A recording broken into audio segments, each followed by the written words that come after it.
Good afternoon, ladies and gentlemen. Welcome to the Power Integrations Corporated Q2 earnings call. At this time, all lines are in listen-only mode. Following the presentation, we will conduct a question and answer session. If at any time during this call you require an immediate assistance, please press star zero for the operator. I would now like to turn the conference over to Joe Schiffler, Director of Investor Relations. Please go ahead. Thanks, Aubrey. Good afternoon, everyone. Thanks for joining us. With me on the call today are Executive Chairman Balu Balakrishnan, our CFO Sandeep Nair, and for the first time, Jen Lloyd, who joined Power Integrations last month as President and CEO. After prepared remarks from Balu, Jen, and Sandeep, we'll take your questions. But first, during this call, we will refer to financial measures not calculated according to GAAP. Non-GAAP measures exclude stock-based compensation expenses, amortization of acquisition-related intangible assets, other operating expenses stemming from an employment litigation matter, and the tax effects of these items. A reconciliation of non-GAAP measures to our GAAP results is included in today's press release. Our discussion today, including the Q&A session, will include forward-looking statements denoted by words like will, would, could, should, expect, outlook, forecast, estimate, anticipate, and similar expressions that look toward future events or performance. Such statements are subject to risks and uncertainties that may cause actual results to differ materially from those projected or implied. Such risks are discussed in today's press release and in our most recent Form 10-K filed with the SEC on February 7, 2025. This call is the property of Power Integrations, and any recording or rebroadcast is expressly prohibited without the written consent of Power Integrations. Now I'll turn it over to Balu. Thanks, Joe, and good afternoon. My role on today's call is simply to introduce Jen Lloyd, who took over as CEO just a couple of weeks ago. Jen came to us after a distinguished run of 28 years at Analog Devices, where she ran multiple businesses with $1 billion plus in revenues. Most recently, she ran Analog's multi-market power business, responsible for strategy, products, P&L, and a large global team. She also previously served on our board of directors, stepping down in 2022 when she was assigned to run the power business at ADI. When the time came to search for a new CEO, Jen's name came to mind immediately. While we considered a number of excellent candidates, Jen was the clear choice, and I'm delighted that she has joined us. She has an outstanding track record of delivering innovative products to the market, attracting and motivating talented engineers, and driving profitable growth. She obviously knows the power semi space, and from her time on our board, she is already well acquainted with our business model and our culture. I have agreed to serve as Executive Chairman of the board until February 2026, working alongside Jen to ensure a seamless transition. After this transition period, I will assume a non-executive board seat and take on a consulting role, assisting Jen and the board in any way they ask me to. In particular, I expect to focus on innovation initiatives as well as IP matters, including any patent litigation that might arise, reflecting my history with the company and my patent holdings. But while I plan to remain involved with the company for as long as I'm needed, this will be my final earnings call. So before I turn the call over to Jen, I would like to thank all of you in the investment community who have followed and supported Power Integrations over the years. Thank you to our stockholders for putting your trust in us. As a fellow owner, it was of utmost importance to me to leave our company in good hands, and I'm confident we have achieved that.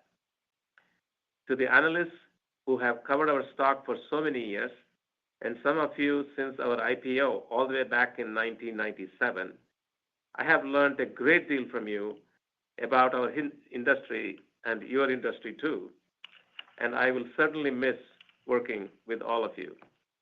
With that, I'll turn it over to Jen. Good afternoon, everyone, and thank you, Balu. It's really an honor to take the reins from you as CEO of Power Integrations.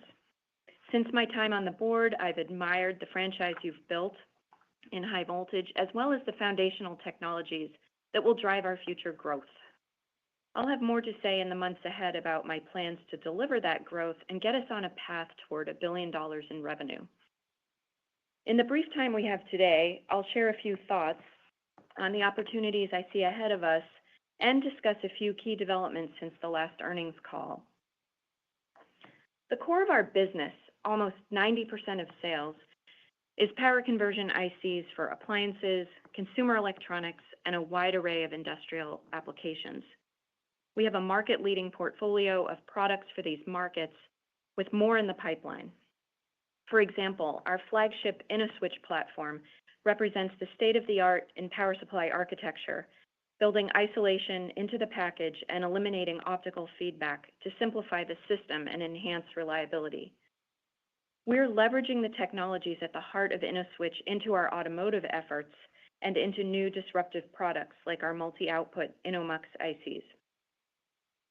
We're also refreshing legacy product families to support their annuity-like revenue streams. Our new 5th generation Tiny Switch extends the simplicity of that architecture to 175 watts of output, more than 6x the previous generation, and provides a significant improvement in efficiency and standby consumption.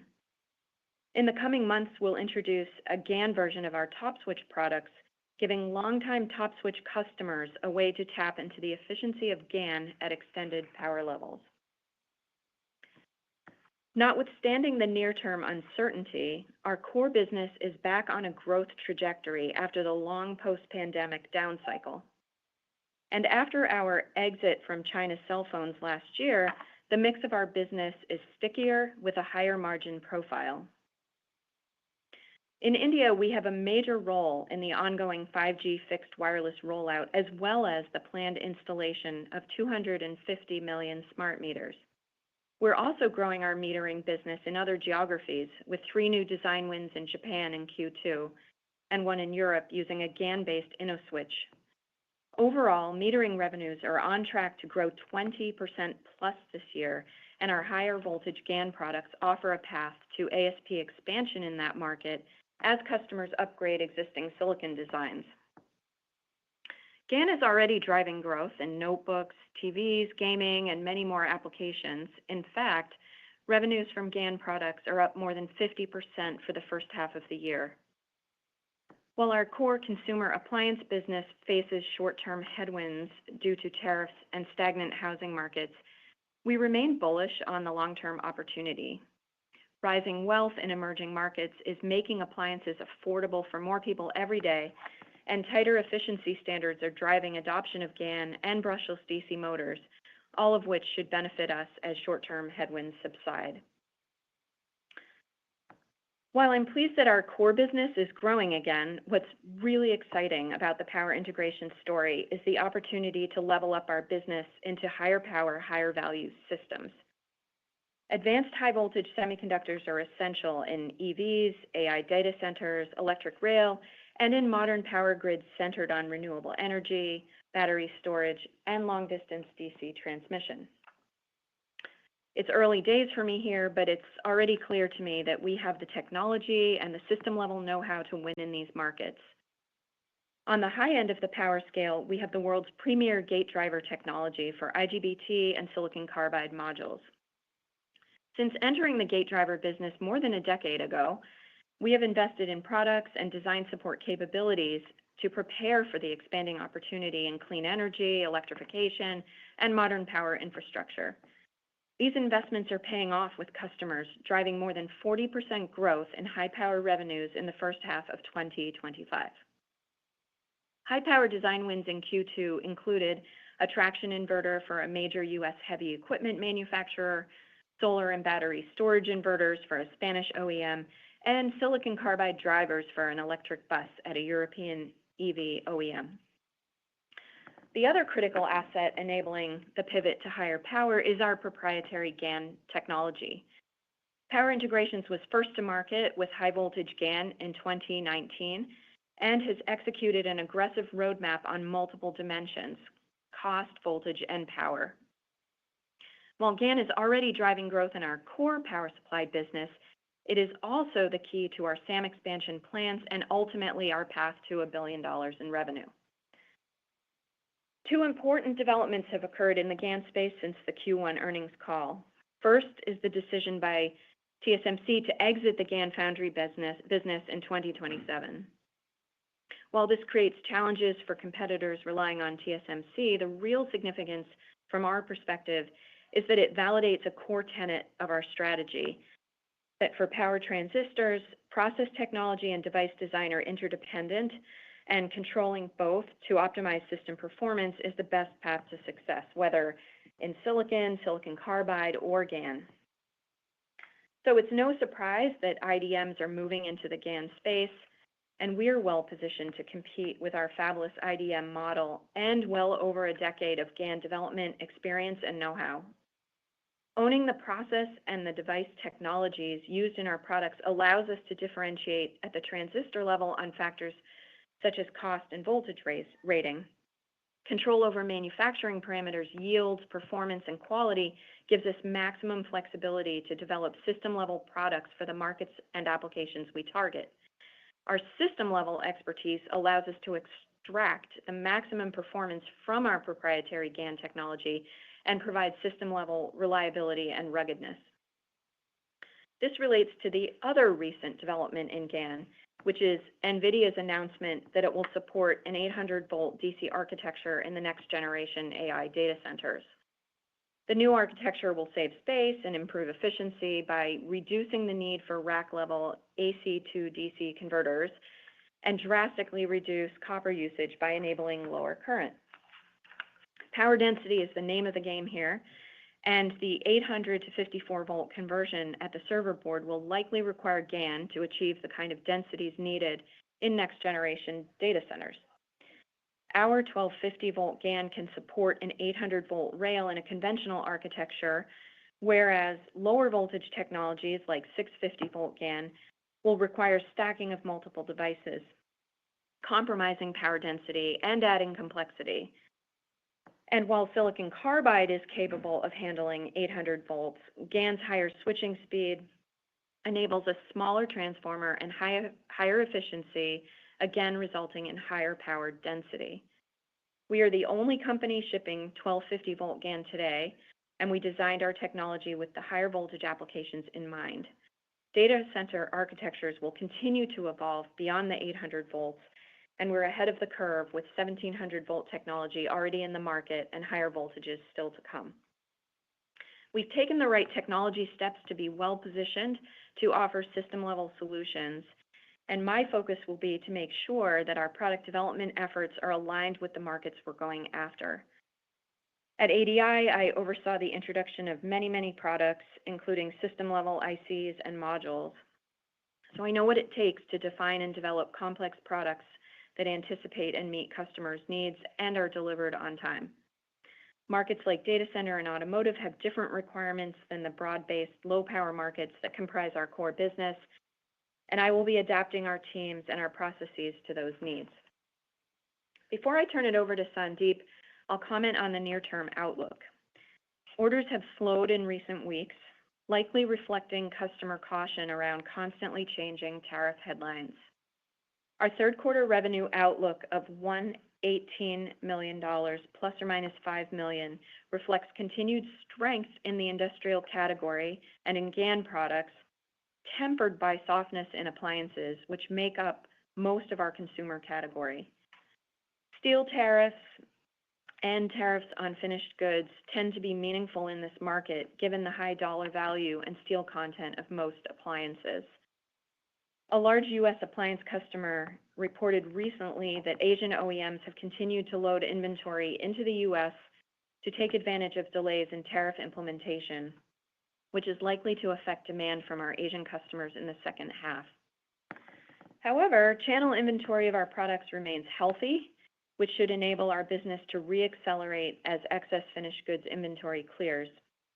Meanwhile, we continue to see growth in our industrial business led by high power and metering, as well as new designs ramping in automotive as that business builds towards a material revenue contribution in 2026. Next, Sandeep will cover the details of the second quarter results. Sandeep? Thanks, Jen, and good afternoon. Our second quarter results were on target with revenues up 9% year over year to $116 million and non-GAAP EPS of 35 cents. We generated $29 million in cash from operations and repurchased more than 1% of our outstanding shares during the quarter at an average price of about $46. Looking at the revenue details, sales were up 10% sequentially. As expected, industrial was the primary driver of the increase, rising nearly 30% from the prior quarter on strength in metering, home and building automation, broad-based industrial, and high power, where we saw growth in solar energy and high-voltage DC transmission. Communication revenues increased more than 20% sequentially, driven mainly by seasonal trends in cell phone. Similarly, seasonal trends in tablets drove a high single-digit increase in the computer category. As we previewed on last quarter's call, consumer revenues were sequentially lower, down mid-single digits after an unusually strong first quarter that benefited from front-running of tariffs. Revenue mix for the quarter was 40% industrial, 37% consumer, 12% computer, and 11% communications. Non-GAAP gross margin for the second quarter was 55.8%, down 10 basis points from the prior quarter, as a slightly more favorable mix was offset by higher input costs flowing through our inventory. Non-GAAP operating expenses were $46.7 million, up sequentially, due mainly to annual salary increases, which took effect early in the quarter, and also driven by executive transition costs and litigation expenses. The non-GAAP effective tax rate was 4%, resulting in non-GAAP earnings of $19.9 million, or 35 cents per diluted share. Diluted share count was 56.4 million, down about 700,000 from the prior quarter, driven by repurchases. Our GAAP results included one unusual item in the second quarter. That was a charge of $9 million related to an employment litigation case in California. We are contesting the outcome in post-trial motion, seeking reversal of the damages award and potentially a new trial, and plan to appeal if necessary. The cash impact, if any, would occur only at the completion of that process. Inventories on the balance sheet fell by 30 days to 296 days. Channel inventory fell by 0.3 of a week to 7.6 weeks, well within what we consider to be a normal range. Cash flow from operations was $29 million for the quarter, while CapEx was $6 million. We returned $44 million to stockholders during the quarter, including $32.6 million in the form of buybacks and $11.8 million in dividends. We repurchased just over 700,000 shares during the quarter with an average price of about $46, as noted earlier. At quarter end, we had $42 million remaining on our repurchase authorization. Turning to the Q3 outlook, as Jen noted, our revenue expectations reflect limited near-term visibility, with customer caution around tariffs offsetting company-specific growth drivers. We expect revenues to be in the range of $118 million plus or minus $5 million. I expect non-GAAP gross margin to be between 55 and 55.5%, down slightly from the prior quarter on higher input costs flowing through our inventory, as well as a slightly smaller benefit from the dollar-yen exchange rate. Non-GAAP operating expenses for Q3 should be around $47.5 million, up modestly from Q2 driven mainly by legal costs and R&D activity. I expect the non-GAAP tax rate to be around 5%, while other income should be similar to the second quarter levels. And now, operator, let's begin the Q&A session. Thank you. Ladies and gentlemen, we will now begin the question and answer session. Should you have a question, please press the star followed by the number one on your touchtone phone. You will hear a prompt that your hand has been raised. Should you wish to decline from the polling process, please press the star followed by the number two. If you are using a speakerphone, please lift the handset before pressing any keys. One moment, please, for your first question. Our first question comes from David Williams of the Benchmark Company. Please go ahead. Hey, good afternoon, everyone. Thanks for taking my questions. And first off, Jennifer, thanks or congratulations on the CEO appointment there. We're certainly looking forward to working with you, although it is unfortunate that Balu will be, we will certainly miss him. Oh, thank Thanks, you. David. So I guess with that, it sounds like there's a lot of different dynamics going on in the market in terms of the tariffs and maybe some of the cautious that pull through and what we've seen through the first half of the year. I guess, how do you think about the guidance in terms of being de-risked based on kind of all of these different undercurrents? And can you maybe talk a little bit about where your bookings are kind of exiting the quarter? Thanks. Yeah, David, thanks. So our bookings at the beginning of the quarter actually were healthy, and we thought, using the normal turn, the business that we get between 20 and 30, and in fact, last quarter we had, like 27% turns, that we would have a reasonably higher quarter than we have guided. But the month of July saw a real slowdown in bookings, where our bookings in July were nearly 20% below the normal run rate of the prior months. And seeing that and basically hearing what the others have talked about the Q4 quarter in their calls, it clearly, as you know, we see things much earlier than them, at least by a quarter. That's why you're seeing us guide the way we are, based on the bookings and based on what we are hearing. And because of the tariffs, clearly we are seeing the impact in our appliance business.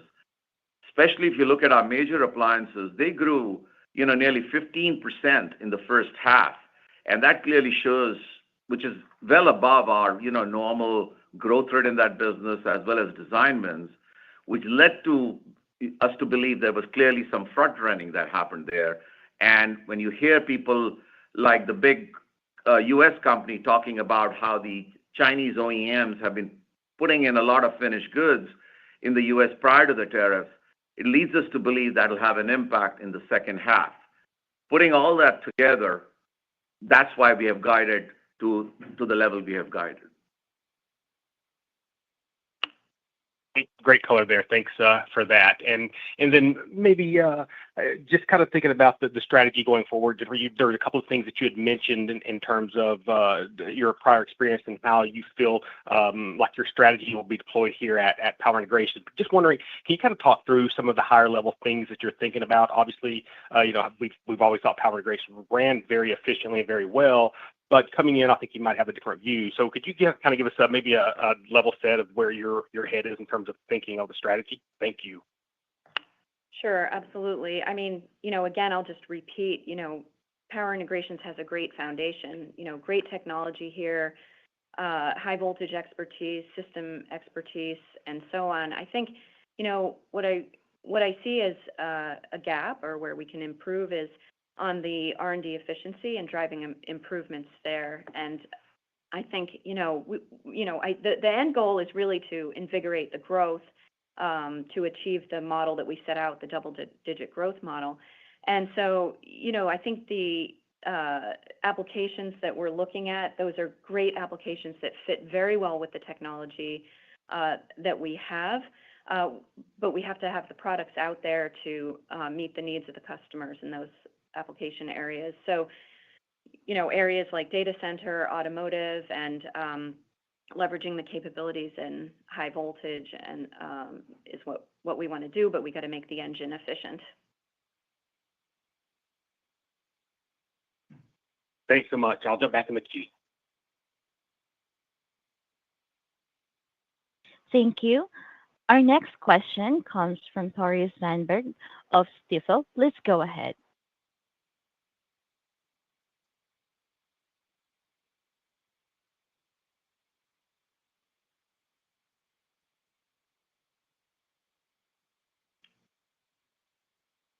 Hi, Sorry, Tore. if you're speaking, we can't hear you. Okay, Albert, why don't we move on to the next, and we'll come back to Tori. Got it. Our next question comes from Ross Seymour of Deutsche Bank. Please go ahead. Hi, everybody. Can you hear me okay? Yes. Hi, Ross. All right, perfect. Just making sure. So first, Balu, congrats, and sad to see you go as well, even though you've been around for a little bit longer. And Jen, congrats on the new leadership role. So I guess my question for the third quarter guide, you talked in the prior question a little bit about some of the dynamics you're seeing in aggregate.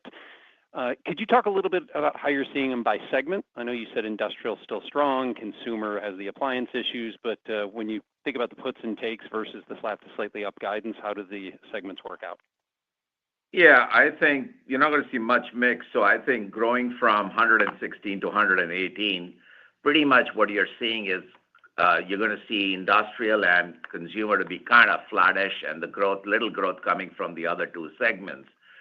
And actually, in consumer, even though it looks flattish, the appliances are really down because we have won the design win in video games that is kind of offsetting that. So really, the bread and butter major appliances and the comfort appliances are actually down. And I think the reasons that I attributed to about how strong the first half was, plus the tariffs, is really. But I think what really changed for us is the real slowdown on bookings that happened in July for us to give caution a little bit here. Got it. Thank you for that color, Sandeep. And I guess for any of you, but maybe Jen, the longer term items that you talked about, the material revenue in automotive for next year, et cetera, I guess a two-part question. One, are you seeing any changes in the roadmaps for those or the desire and uptake of those products, given the uncertainty that you have in the near term? And two, what does material mean in automotive? Yeah, okay. So I'll just take the first question on the automotive roadmap and maybe the progress that we're making. I mean, we're continuing to make really good progress with automotive, with the roadmap that we have, that we set out. We've got products in, I think, about 30 cars on the road now, mainly in China, but we also now have some models hitting the road soon in Europe, Japan, and the US. We're continuing to win designs. I think last quarter you heard about our first GaN design win for automotive, and we had wins this quarter across a number of regions. We had a couple in China, but also one in India and a couple in the US. So in terms of the uptake, we're still on track for high single digits in millions this year, and we're expecting that to continue ramping next year and beyond. Yeah, and basically, Russ, we had talked about 2026, where the meaningful revenue, where we get into the low tens of millions, we are actually tracking to that. And I think we talked about towards the end of the decade, 2029, the $100 million goal. We started with the emergency power supply as what I call the base. Mm-hmm. And now we are proliferated into different with micro DC, with the potential to eliminate 12-volt battery. And as a result, we've got a real pull. I think you heard that the emergency power supply pulled us even a place like Japan, where we were not initially going. The beauty is we are getting really good traction, and that's why we really feel good about the low double-digit tens of million in 2026 with all the design wins and the run rate that we are starting to see starting in the fourth quarter. Perfect. Thank you.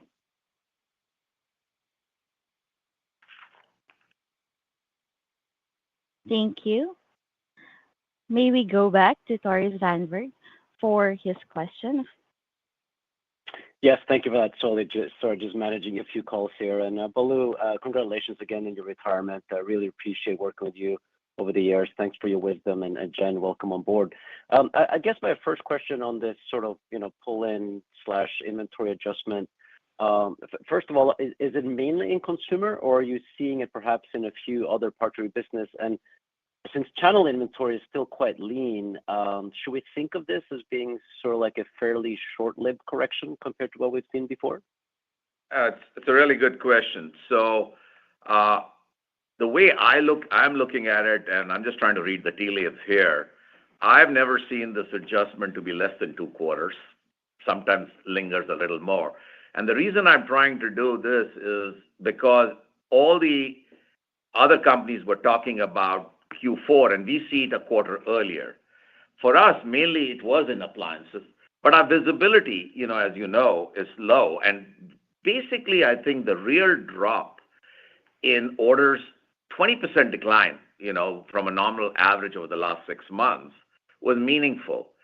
And so that at least gave us some caution. And appliances, clearly, if you really look at the major appliances, which is about 50% of the total consumer, grew 15% year over year there in the first half, which is above the normal growth rate, along with the normal design wins or the extra market share we get. So clearly, there was some front running that we can see. It could have been a little in other areas, but the only place where it's visible to us is in appliances.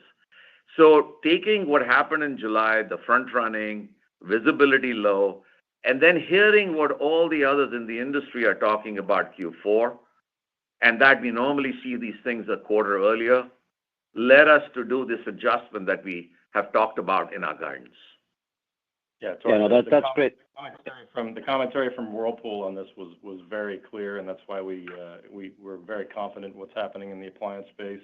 They cited 20% increase first half over first half in Asian imports of appliances into the U.S.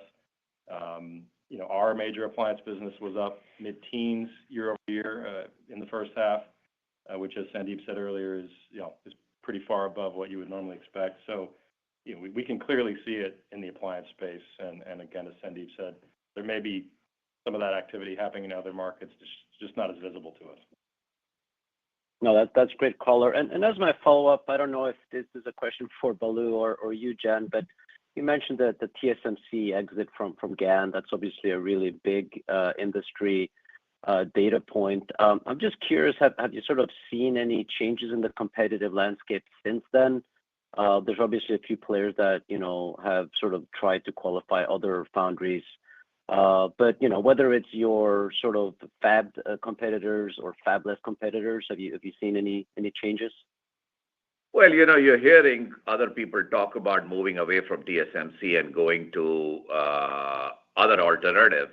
But the other alternatives, are not as robust. And try to move from one foundry to the other is not something that happens as quickly. The big distinction is for us, yes, you all had all these competitors at 650. Nobody has what we have at 1250 and 1700. And the advantage we have, and especially, people are talking about the 800 volt and all, we have products, that'll supply into the auxiliary that supports the 800. We've been thinking about this way ahead. So I think what we talked about in our analyst day, that having the whole control on the process, the device, and the model, and just that we have a very proprietary technology is really differentiating us and putting us ahead of the pack. Great. Thank you for that. Thank you. Our next question comes from Christopher of Roland. Please go ahead. Thanks, guys. And I want to also echo my congrats to Balu on your what sounds like a semi-retirement. And welcome, Jen. I look forward to working with you. So my first questions are really around Jen. It was nice to hear a chunk of your prepared remarks talk about GaN in AI data center in particular. If I read that correctly, it sounds like you're signaling a commitment and a focus there. So that's of interest to me. That said, you guys are not, as of today at least, on the list of approved vendors at NVIDIA. It does seem like a dynamic list, and I think people are being added to that all the time. But I guess my question is, when do you think you might get on that list? And additionally, what are the GaN products you would be providing there? Would they be at the rack level or the power supply or even, the first or second stage? And then opportunities beyond that for ASIC guys beyond NVIDIA as well would be great. Thank you. Okay. Thanks, Chris, for the question. That was a long question. Let me try to unpack that. So I think just maybe I'll take a step back and just say, we're playing in the data center ecosystem. So, we're already shipping into auxiliary power supplies, and that's an area where we're gaining share with the GaN versions of the InnoSwitch platform, thanks to the rising power requirements there. Next year, we're going to be sampling GaN products for the main converters under the current architecture, where you have AC to DC converters at the rack level. And, that architecture is going to be around for a while. Higher voltage DC, like I talked about earlier in the prepared comments, that approach isn't going to replace that overnight. But we're also expanding our product offerings for the 800 volt level. So, we actually designed our 1700 volt GaN InnoMux for 800 volts. And that product is a perfect fit for the aux power supplies for 800 volt architectures. It requires both 54 and 12 volt outputs at high power. And, the 1700 volts is a voltage level that you need for the flyback architecture for the 800 volt data center architecture. So GaN is clearly a great and maybe the best choice for the 800 to 54 volts in light of this space constraints. And for that, with 800 volts of input, our 1250 volt is a really important technology. So both our 1250 and 1700 volt GaN capabilities are going to serve 800 volts in both data center and automotive. And maybe, Sandeep, you can jump in on the products, the timeline of some of the products. So we've already got the InnoMux, which is already there. And we talked about next year sampling the product, which Jen talked about. And that will be followed up with subsequently with the 800 volt in the main when it goes to the new architecture in 27, 28. So we are engaged with everybody. As you know, we don't do discretes. We do system level products. So we're working with everyone. And when a system level product comes out, you'll hear a lot more announcement. But it doesn't mean because if you're not there, we're talking to everyone. Part of the reason why GaN has not been that adopted because discretes are not as reliable. But when we provide our product with at a system level, the adoption is at a different level. So it's a matter of time, but we are very engaged with all the different people who are playing in this ecosystem. Great. Maybe just a follow-up to that and then a quick other one.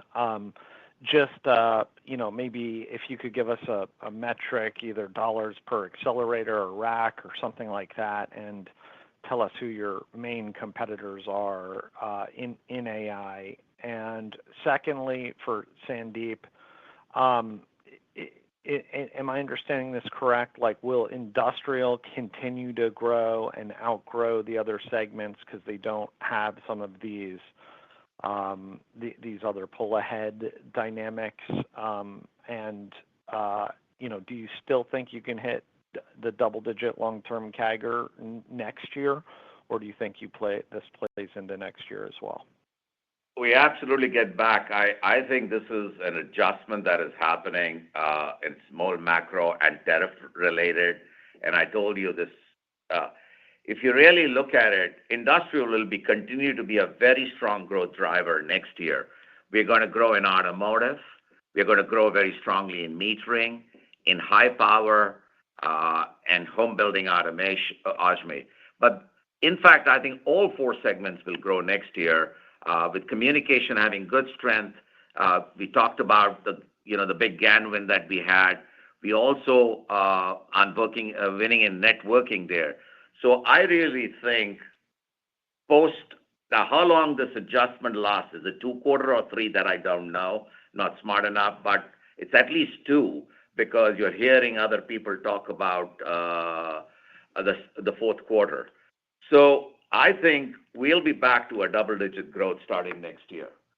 So to the extent that you talked about the content, I think we have talked about that in the existing structure, we could get content worth about $1,000 a rack at best. And as Jen talked about, we've got a lot of opportunities because of our 1250 and 1700. Yeah, I can just follow on. I mean, I think in terms of competitors, I think what we compete with mostly is discrete designs using MOSFETs or silicon carbide. And really, like Sandeep said, and I said earlier, nobody else has the 1250 volt GaN. This is going to replace silicon carbide and silicon MOSFETs for performance reasons going forward. So we're excited about that. And the most unique is our proprietary GaN is extremely reliable.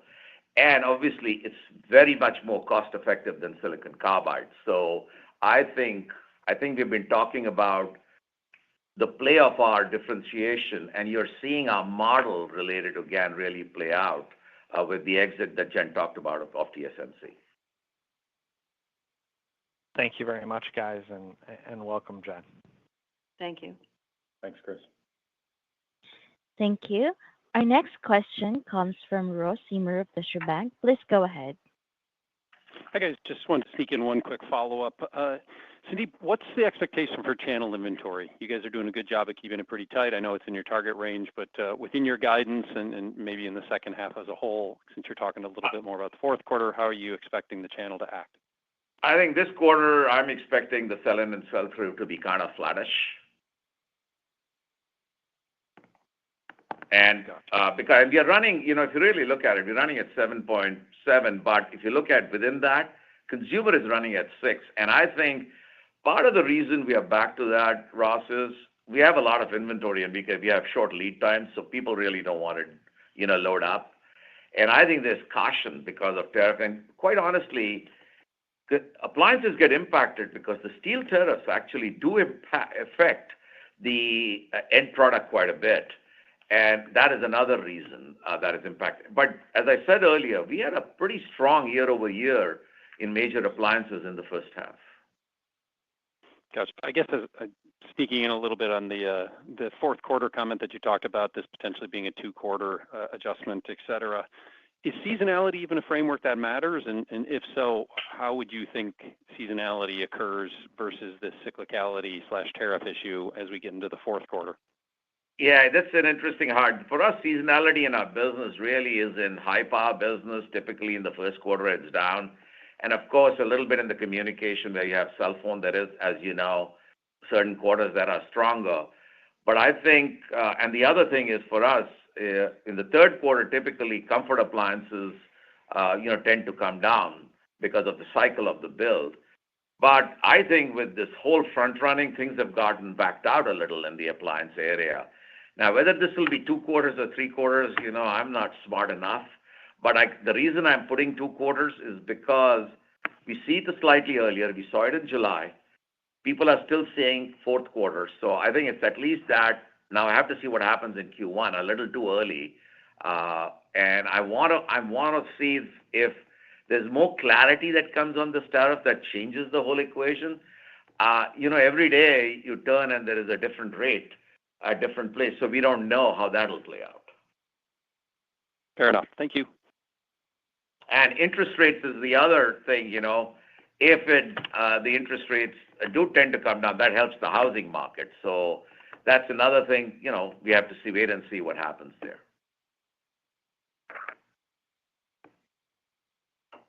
All right. Aubrey, do we have any further questions? Thank you. As a reminder, if you wish to ask a question, please press star 1. There are no further questions at this time. I would now like to turn the call back over to Joe for his closing remarks. Please go ahead. Okay, thanks everyone for listening. There will be a replay of this call available on our website, the investor section of our website, investors.power.com. So thanks again and good afternoon. Ladies and gentlemen, this concludes today's conference call. Thank you for your participation. You may now disconnect.